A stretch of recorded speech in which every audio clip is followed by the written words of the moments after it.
Hello dear friends, कैसे हैं आप सभी। एक बार फिर से स्वागत करता हूं मैं अपने चैनल में आप सभी का। चलिए चलते हैं, आज पढ़ते हैं नेदर नॉर। नेदर नॉर ये एक निगेटिव शब्द है। निगेटिव सेंटेंस में इसका प्रयोग होता है, लेकिन नॉट का यूज इसके साथ नहीं होता है। नेदर यानी ना तो, नॉर यानी ना ही, या कभी कभी ना ना भी आ जाता है। ठीक, तो चलिए समझते हैं इसको। ना तो वह स्वयं यहां आएगा, तो यहां पे ये कंजक्शन आप देख सकते हो, ना तो और ना ही। ना तो वह स्वयं यहां आएगा, वह स्वयं यहां आएगा एक स्वतंत्र उपवाक है जिसमें एक सब्जेक्ट है, एक वर्ब है। ठीक है, मैं उसे बुलाना चाहता हूं। कौन बुलाना चाहता है? मैं। ये भी एक स्वतंत्र उपवाक है जिसमें एक सब्जेक्ट है, ऑब्जेक्ट है, वर्ब है। तो जब ये कंजक्शन दो स्वतंत्र वाक्यों को जोड़ते हैं, दो ऐसे अलग अलग उपवाक्यों को जोड़ते हैं जिनका एक दूसरे से लेना देना नहीं होता है, वो स्वतंत्र होते हैं अपना अर्थ देने में, तो हमें क्या करना होता है? नेदर को सबसे आगे यूज करना होता है, नेदर। ठीक, अब ये सेंटेंस आपको बनाना है, वह स्वयं यहां आएगा। कौन आएगा? वह यानी ही। इसके साथ सहायक क्रिया हमने लिख दिया विल। नेदर ही विल, आना की अंग्रेजी कम, फिर कहां आएगा? यहां। इसको पहले हमने लिखना है। Neither he will come here, और स्वयं की अंग्रेजी ही के साथ हमने लिखनी है हिमसेल्फ। ठीक है, neither he will come here himself, और बीच में हमने नॉर का यूज करना है। ये बात आपको ध्यान रखनी है कि नेदर के साथ आपको नॉर ही लगाना है, एंड ना लगाएं तो ही अच्छा है। अब इस सेंटेंस को आप बना दीजिए, मैं उसे बुलाना चाहता हूं। कौन बुलाना चाहता है? मैं, आई। फिर ये क्रिया है चाहता हूं यानी वांट।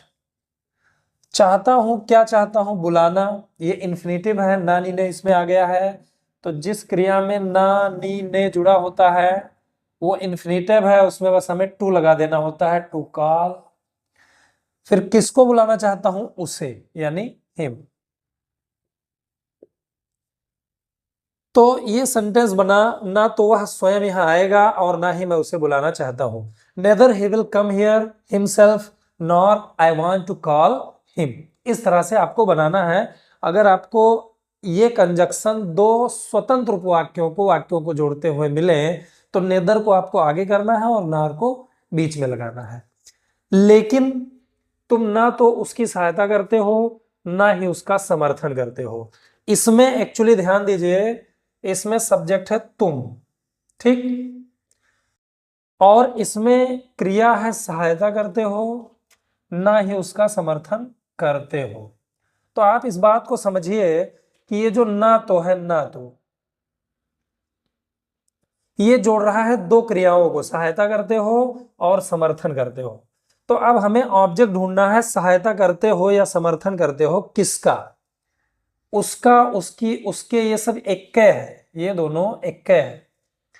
ठीक है, तो इसमें हमें क्या करना है कि जब ये दो क्रियाओं को जोड़ता है, या क्रिया के साथ साथ क्रिया फ्रेज यानी क्रिया के साथ कुछ और भी शब्द है उनको भी जोड़ता है, तो हमें दोनों क्रियाओं से पहले ही नेदर का यूज करना होता है, और जिन दो क्रियाओं को जोड़ता है उसके बीच में हमें नॉर का प्रयोग करना होता है। फिर से समझिए, तुम ना तो उसकी सहायता करते हो, ना ही उसका समर्थन करते हो, तो इसमें सब्जेक्ट है तुम, और क्रिया सहायता करते हो, समर्थन करते हो। फिर किसका समर्थन करते हो, किसका सहायता करते हो? उसकी या उसका, वो एक ही चीज है, एक ही बार लिखा जाएगा।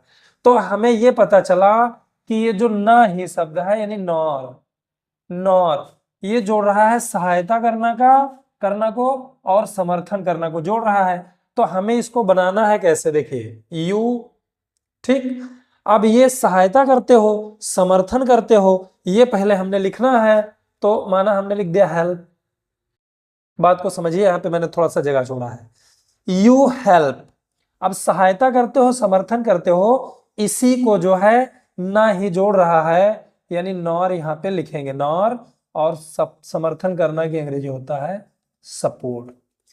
You help nor support. लेकिन अब ध्यान देने वाली बात यह है कि नॉर यहां पर दो क्रियाओं को जोड़ रहा है, इसलिए नेदर का प्रयोग हमने कहाँ करना है, नेदर का प्रयोग करना है हमें उन्हीं दो क्रियाओं से पहले।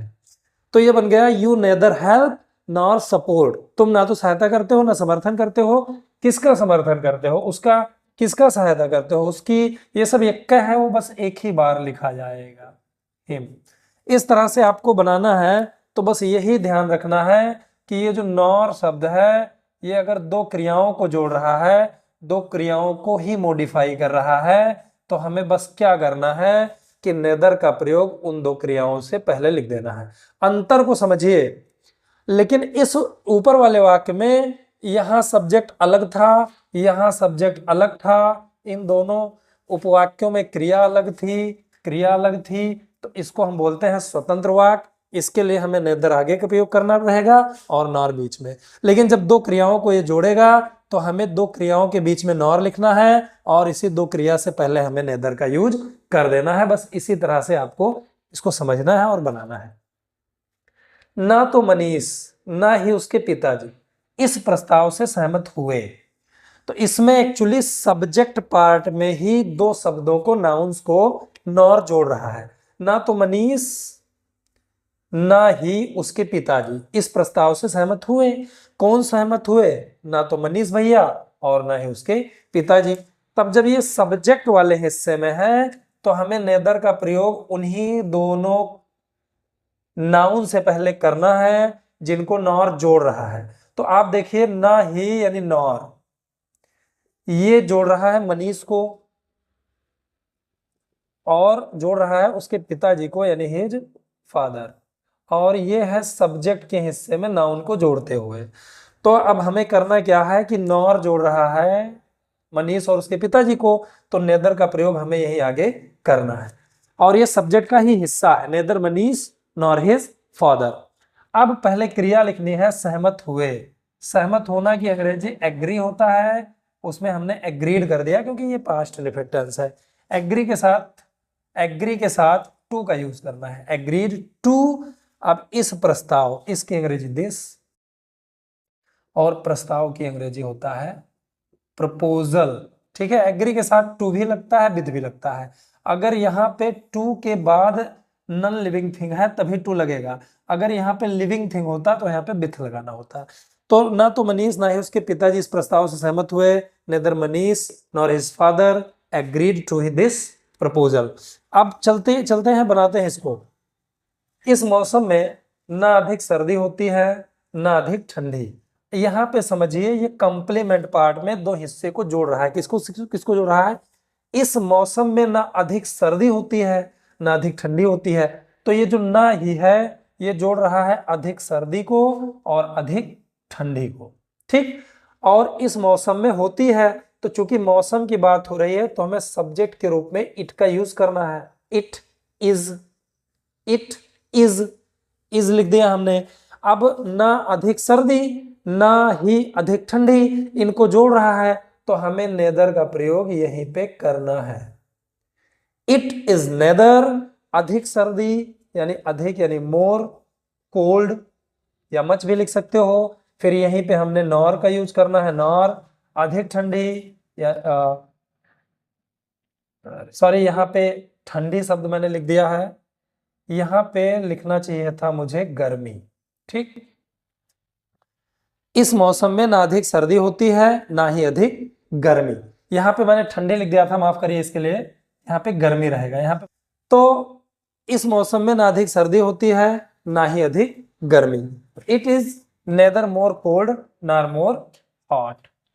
यहाँ पे मच भी लिखा जा सकता है, मैंने कंपैरेटिव डिग्री का प्रयोग कर दिया। अब इस मौसम में लिख दीजिए यानी इन दिस, और मौसम की अंग्रेजी हमने लिख देना है सीजन। ठीक, तो इस मौसम में ना अधिक सर्दी होती है ना ही अधिक गर्मी। It is nether more cold nor more hot in this season. इस तरह से आपको बनाना है। उसने ना तुम्हें आमंत्रित किया ना ही मुझे। अब इसमें देखिए, इसमें जो ना शब्द है ये एक्चुअली जोड़ रहा है ना तुम्हें ना ही मुझे, और ये ऑब्जेक्ट हिस्से में आया है। उसने सब्जेक्ट हो गया, आमंत्रित किया पास्ट इंडेफिनिट टेंस है, ये क्रिया हो गई। किसको आमंत्रित किया, ना तुम्हें ना मुझे। तो ऑब्जेक्ट हिस्से में आया है तो ऑब्जेक्ट के रूप में लिखेंगे, यानी पहले हमने लिख दिया सब्जेक्ट ही। ठीक, अब पहले क्रिया लिखेंगे, आमंत्रित किया। आमंत्रित करना की अंग्रेजी होता है इनवाइट, उसका सेकेंड फॉर्म हमने लिख दिया इनवाइटेड। ही इनवाइटेड, ना तुम्हें ना ही मुझे, तो एक्चुअली नेदर का प्रयोग यहां पे करेंगे हम, नेदर यू, और नॉर जोड़ देंगे मी। इस तरह से आपको बनाना है।